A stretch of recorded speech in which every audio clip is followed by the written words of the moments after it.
Okay, so I was gonna try to move so that we wouldn't start this out on blood, but I can't because, of course, we run into cutscenes. God damn it, Imogen. Anyways, we're back playing more Walsingham Files. This is Chapter 1, technically the sequel to Silver Creek, so if you guys want to watch these in order, eventually Silver Creek will come out. I'm going to probably say this in every episode, it's fine. But I'm not. We're doing Walsingham's first. It's fine. What's beyond this path? That path leads to Camp Prescott. After that, the Northern Trail leads up to Northern Gate. So we have what I'm going to call Murder Camp. Murder Camp. Then the path leads to Camp Prescott. And then the Northern Trail leads to North Gate.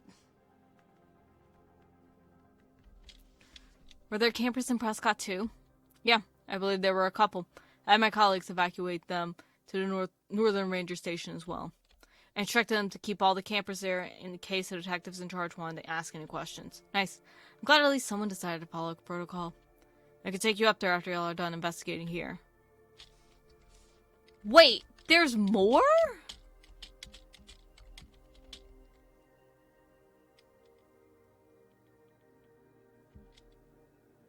Oh.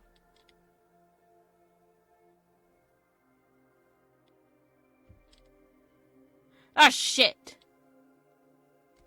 Okay, so now they're saying that that's just there for show.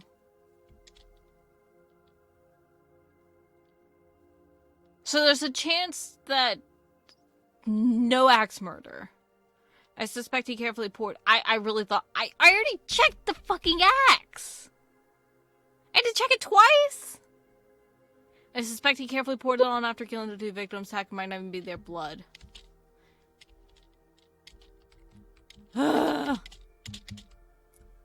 Okay.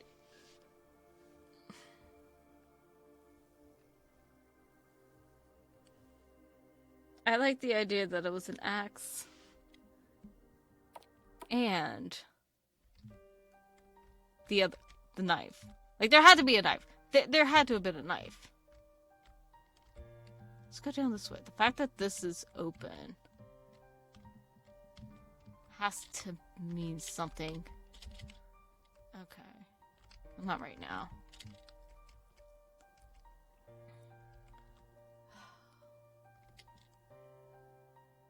More dead bodies? Question mark. Well, I heard that. Goddamn, how many people were sleeping here? And this is Camp Prescott. It's a lot bigger than Camp Revere.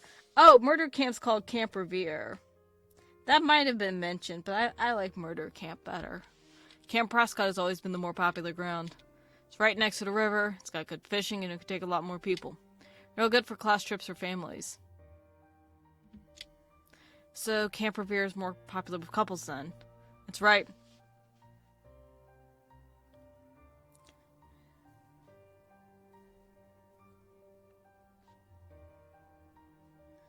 Families, class trips. Can't spell. Smaller, more private, and better for an intimate getaway. I guess that gives more credence to the possibility that our victims were a couple. Wait! Hold on! Now this fucker told us that he starts at the south gate and goes north because couples are fucking. But now he says that he starts down at the bottom near the orgy camp. That's a terrible name for it. But Camp Murder. He starts with Camp Murder that is known for couples getting it on there. And then works his way up to North Gate. Maybe this guy is more of a voyeur than we thought. Oops. Or they were up to something that they didn't want anyone else to see or hear.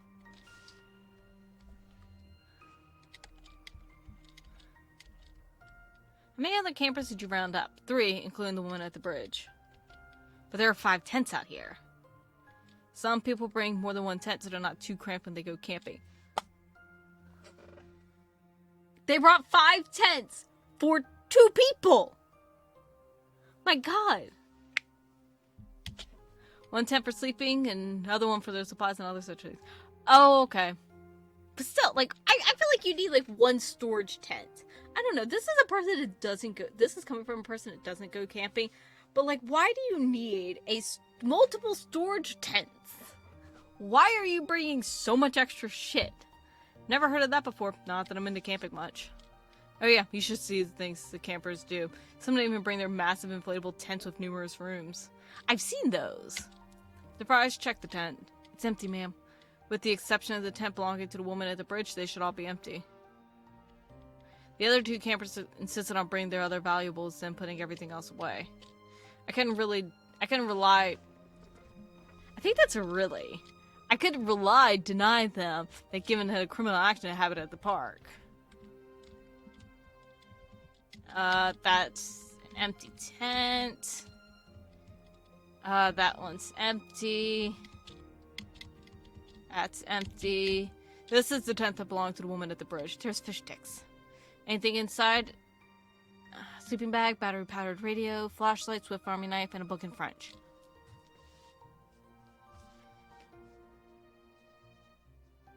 The crying child reads French. What's the book?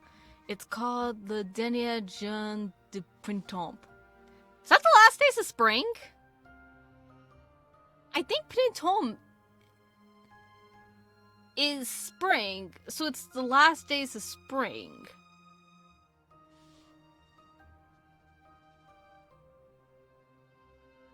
I'm gonna be proud of myself, my French self, if I got that right. If my high school doesn't fail, French doesn't fail me. I believe it's about a high school girl and her last days of high school, and how she's feeling pressured about what direction her life should take. It's a coming-of-age story, I think.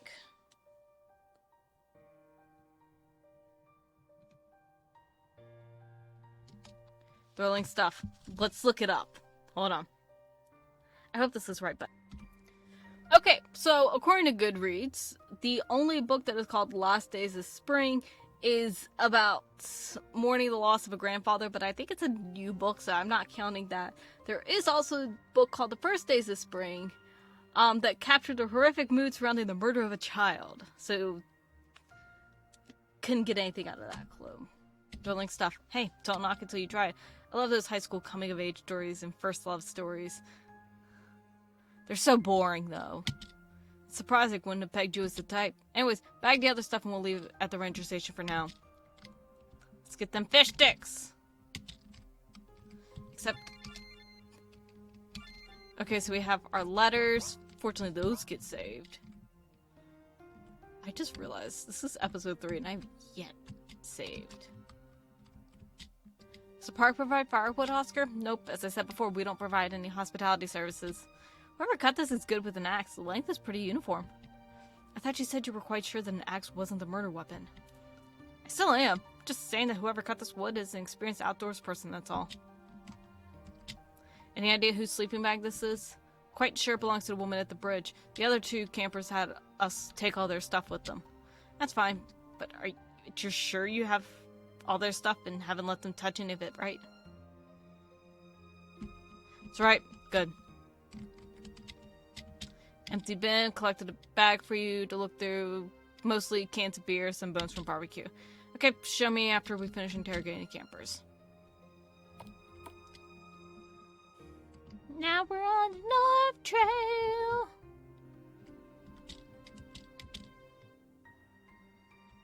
Let's go this way. I wanna, like, look around. Shut up, Sarah.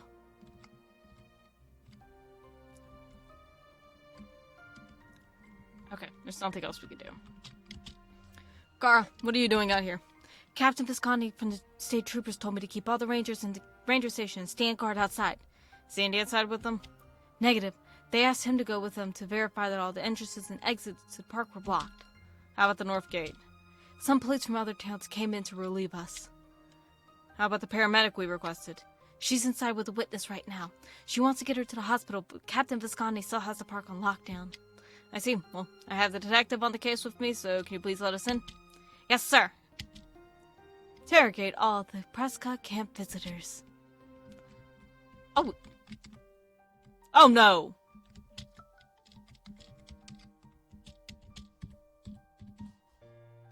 Hold on. Did my game just freeze up? Son of a bitch. My game just froze.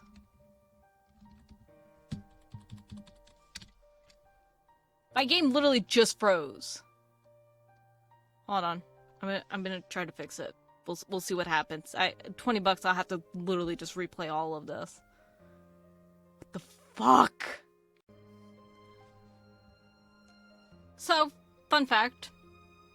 The game did lock me up. I don't know what happened. I'm just gonna kind of cry about it. It's fine. It's fine. It's fine. However, I did learn two things. One, if I'm not paying attention, everything I've done in the past hour and some change, speed running I could do in 7 minutes. But that's literally not paying attention to anything that's said. And just like constantly holding down enter. And two, the story of spring, the last days of spring. Like I said, it's not actually a book, but instead the creators of Walsingham Files, Sapphire Dragon, actually have visual novels. That's the other thing that they do, other than these two crime RPGs. And one of their visual novels is called Last Days of Spring. Figured I'd mention that. Now that we are not locked, let's go interrogate. I have a choice with this character. Let's go up here first. Hi, I'm Detective Sarah Fitzgerald, and this is Officer DeVries. Is the woman lying down the person that found the crime scene? Yes, it is. Can you wake her up? We need to talk to her right away. Absolutely not. This woman is in terrible shape. She's in severe shock and is horribly dehydrated from all the vomiting.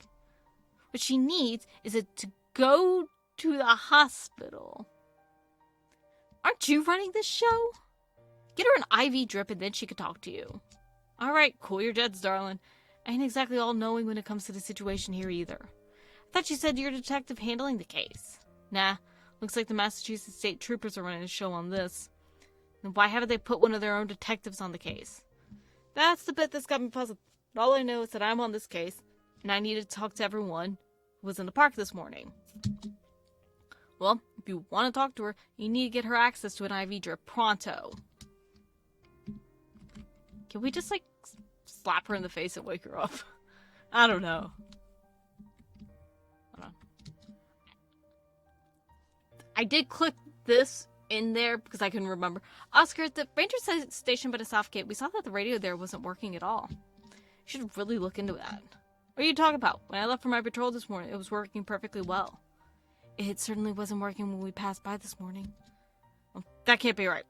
Out here, there is no mobile signal. We rely heavily on radio communication. I don't know what to tell you, ma'am. But as cops, we know how radios work, and that radio at Southgate was definitely not working. Maybe someone tampered with your radio. Possible. I always leave the door locked when I leave for patrol. Again, bad news, buddy. It was unlocked when we passed by this morning. Looks like someone broke in and tampered with the radio. I'll have forensics take a look at the ranger station Southgate. Maybe see if we could get our hands on some prints. Yay, we got another achievement. I'm so excited for these voices. Hi, my name is Sarah Fitzgerald, and I'm a detective with the Gloucester Police Department. I'm going to apologize for these voices. I'm just saying. Do you mind if I ask you some questions? Sure, no problem. Like, we have a choice. Hey, watch your attitude, Missy. You are a 30-year-old woman. God. This woman screams 40 now. Sorry, please excuse my girlfriend. We've been here at the cabin for the past 4 hours without any explanation whatsoever, so you can only imagine we're a bit tense right now. We have rights, you know. You can't just, like, arrest us without telling us why. Darling, if you had been arrested, you'd be held behind those bars you see behind you. Whatever. As to exactly why you're being held, I don't know, but it sure makes it useful for me as I can interrogate you two right now. Say question? Say that you want to ask questions. Why are you immediately jumping into bad cop territory? I will give it to you. Today's things seem a bit crazy, but I assure you that after I'm done talking to everyone here, I'll do what I can to get you out. It's good to know, Detective. What do you want to know? Name and contact details are always a good place to start. We already gave those to that ranger chick. Baby, the sooner we answer the detective's questions, the sooner we'll be allowed to leave. That's right, Spirit. What? Spirit? Spirit! Thank you for cooperation, sir. Whatever. Miguel Rodriguez, and this is my girlfriend, Linda Coleman. Mr. Rodriguez, what time did you and your girlfriend arrive at Camp Prescott? We arrived around 2 p.m. yesterday.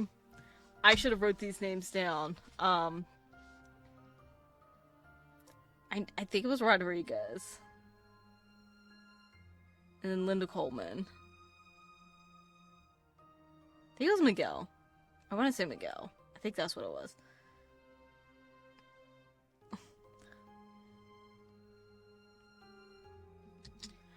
Where did you come in from? Boston. My girlfriend's studying there right now.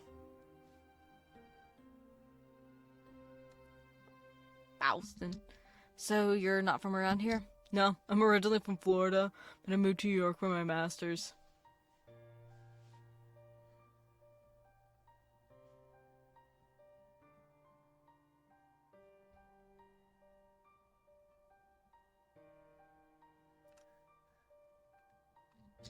When I have time to drive up to Boston to spend a weekend with Linda.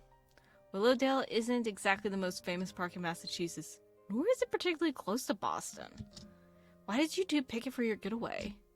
Linda's already been everywhere in Massachusetts, and I already heard the fishing is pretty good in Willowdale, so it's a nice choice for the two of us. That's why you picked Camp Prescott over Camp Revere? The fishing?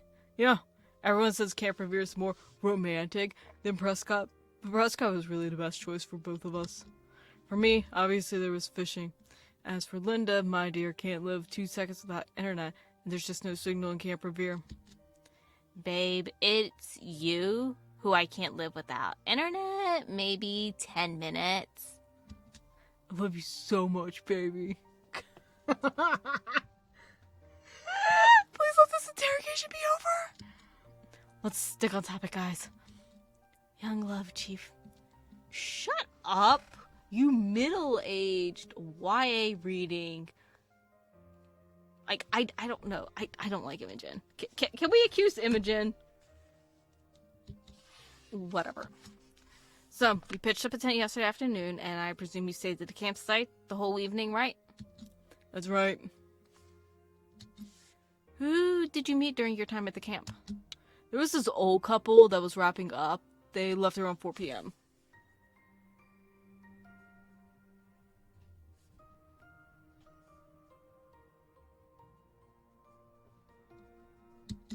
Did you get their names? No, sorry. Anyone else? We met the lady that's upstairs with the paramedic. Her tent was right next to ours. Did you get her name? I think it was Monique or Monica or something like that. What was it again, baby? I'm pretty sure it was Monique. But no last name? I don't know what time period you're from, lady, but most people nowadays don't give out their last names unless they're close or it's for work.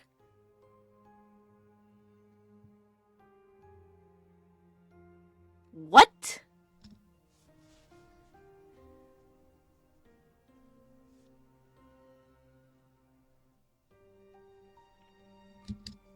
And this Monique lady came to the camp alone?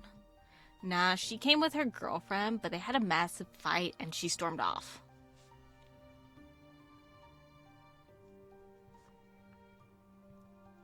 Thanks for being LGBT friendly.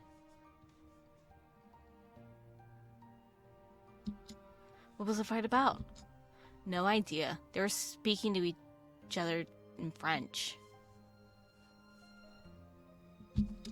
Mr. Rodriguez, surely you were able to catch a little... Oy vey. Oy vey. Surely you were able to catch a little bit of it since Spanish has similarities to French. Nah, my Spanish is pretty weak, and a couple were speaking really fast. Like every single European. Also, just because they're both romantic languages does not affect the fact that they have similarities. Unless you pick up, like, one line. Did she talk about it afterwards? She just apologized and cried for a while. We let her eat a bit of our barbecue, and then she had some light talk before she turned in early.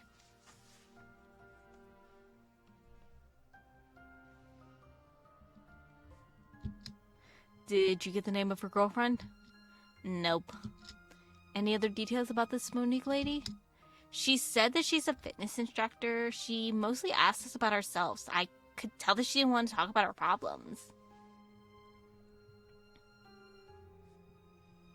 Oh my gosh, I'm now making 3 columns.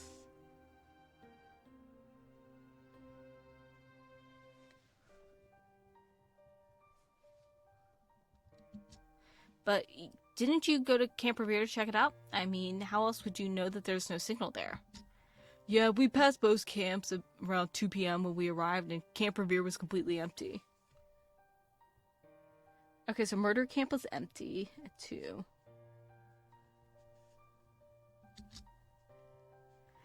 Camp Prescott only had that elderly couple when we got there.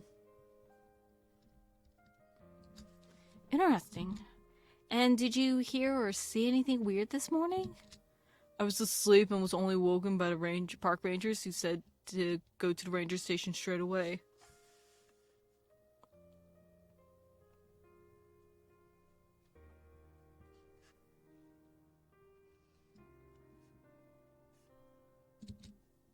And you, Miss Coleman?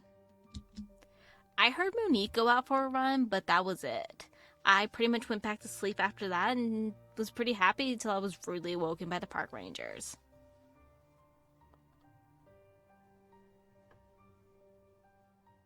Oh, shit. Wrong one.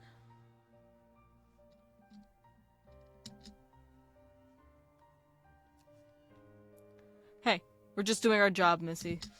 Then let us out already. We didn't do anything wrong. The park rangers found us asleep in our tents. We're obviously not the killers. Killers? No one said anything about there being a murder. Oh, please. We heard everything when the 2 rangers started talking to each other on their radios. And that's why Captain Visconti wanted Carr to guard outside the building. Ranger Peterson, you really have to reprimand your rangers for this. Indeed I do. So sorry, Detective. They're both pretty green and don't have much experience in criminal proceedings. As it is, barely anyone comes into this park. Most of what we deal with every day is related to wildlife, not murder. I understand, Ranger, but your people may have really compromised the investigation. Let's be honest, they might know more than Imogen, who knows. Well, that's it for now. I'll try to get the state troopers to let you 2 go. Thank you for your time. Hey, y'all done here, right? Think we got what we needed. For now. Good. Think I may hang back and make sure everything is fine with the 2 campers. You know, make sure they get some food and stuff. Good thinking. It's nearly midday, and I don't think they've eaten anything yet. You're really close to the North Gate now. I wouldn't bother walking all the way down back to the South Gate exit if I were you. Just follow the path we were on earlier and it should lead you straight to the North Gate. Fortunately, we're parked at the South Gate Ranger Station, so Officer Horizon and I are in for a bit of a walk. I could get Andy to drive y'all down. Sure, he'll be back any minute now.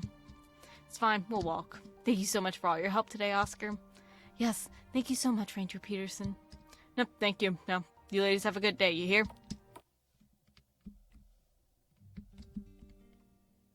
Who did? Detective Fitzgerald. Sergeant Langley, are you not at the police line anymore? State troopers have arrived and taken over. Captain Visconti sent me in to get you and see if there was anything you needed. There's so many things I need right now, but first and foremost, I need to talk to Captain Visconti. Where is she? She's stuck up with something in Boston. Can't come upstate yet. I see. Well, first thing I need is for the witness to be taken to the hospital ASAP. She's severely dehydrated and in a state of shock. Yep. I have an ambulance parked by the North Gate. Paramedics are on their way already. Anything else you need? The other 2 campers have been held for over 4 hours. They've been questioned by both the park rangers and myself. I think we can let them go now. Done. I'll also need a forensics team from the criminal investigations units to look over the bodies of the 2 victims. Like, they weren't going to do that? I'll radio Captain Visconti and request that now. Though, to my understanding, a forensics team from the state troop investigation unit has already been scrambled. Is there not a way that I can talk to Captain Visconti? She's very busy right now. I'll leave a message if you like. I don't want to leave a message. I just don't understand why I'm the lead detective on this. If the state troopers have decided to become so involved, why not use one of their own detectives to lead the case?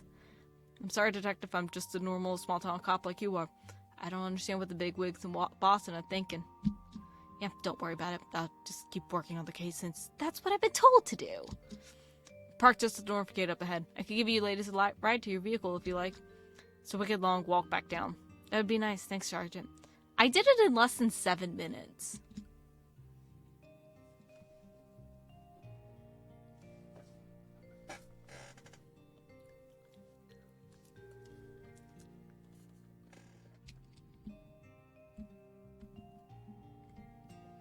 Okay. So, where next, Chief? You remember the canteen we saw at the crime scene? The one that had Warrenville High School High Class of '09 written on it, right? That's the one. Warrenville isn't very big, so I can't imagine the classes at Warrenville had a lot of kids in them. I say we go to Warrenville and ask around, see if we can find anyone that knew one or both of the victims. I'm sure we'll find someone that went to school with them. Then we can finally get an idea on one of these kids. Okay, I will radio Warrenville police ahead to see if we can get any assistance. And that's where we're going to end this episode. Hope you guys enjoyed. Sorry for the little bit of a weird cut, but once again, I can't be in control for when the game decides to lock up on me. But anyways, I'll see y'all in the next one. Bye.